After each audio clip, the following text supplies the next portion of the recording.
జగన్ గుర్తుపెట్టుకో, అర్ధపాతాళానికి తొక్కకపోతే నా పేరు పవన్ కళ్యాణే కాదు, జనసేన.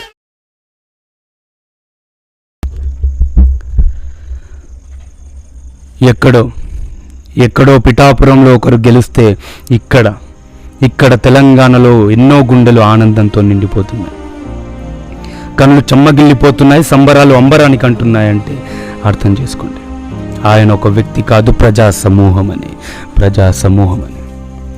ఓటమి నన్ను కృంగిపోయేలా చెయ్యలేవు, నా అడుగుల్ని ఆపలేవు, ఎందుకంటే నేను ప్రకాశించే విజయాన్ని అంటూ నిల్చున్నాడు చూడు.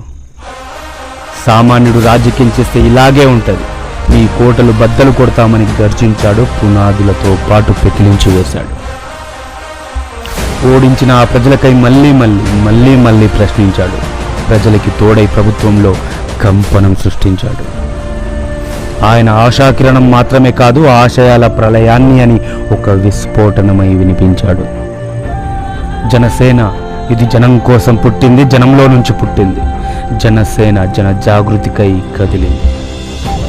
పవన్ కళ్యాణ్ ఓటమి అంచుల్లో నిలబడ్డ తల వంచని పొగరు. పవన్ కళ్యాణ్ అడుగు అడుగున మార్పుకు పేరు. పవన్ కళ్యాణ్ అధికారాన్ని ధిక్కరించిన హిమాలయ శిఖరం. ఆయన సహనాన్ని అవకాశంగా తీసుకొని ఓ సమూహం సముద్రాన్ని గుప్పెట్లో బంధించాలనుకున్నారు. పవన్ కళ్యాణ్ చెయ్యి దించితే వచ్చి పడిన ఓ చిన్ని కెరటానికి తట్టుకోలేక కొట్టుకుపోయారు. గుర్తుందా ఆయన్ని ఆపడానికి కరెంటు తీసేస్తే ఆ నక్షత్రాలని నేలకు దించాడు, సూర్యుడై వెలిగాడు. వచ్చేసింది ఎర్రకండు, వచ్చేసింది మనకండు, మీ చెమట చుక్కల్ని తుడవడానికి, మీ కన్నీటికి భరోసా ఇవ్వడానికి. వచ్చేసింది ఆంధ్ర రాష్ట్ర భవిష్యత్తుకి దిక్సూచి వచ్చేసింది.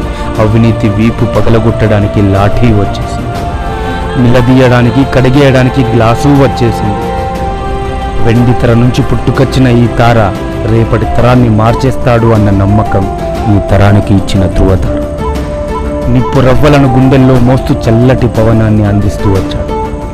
ఆంధ్ర రాష్ట్ర చరిత్రను ఆ నిప్పు రవ్వలతోనే తిరిగి రాసే అవకాశం ఈరోజు ఆ పవనానికి వచ్చింది.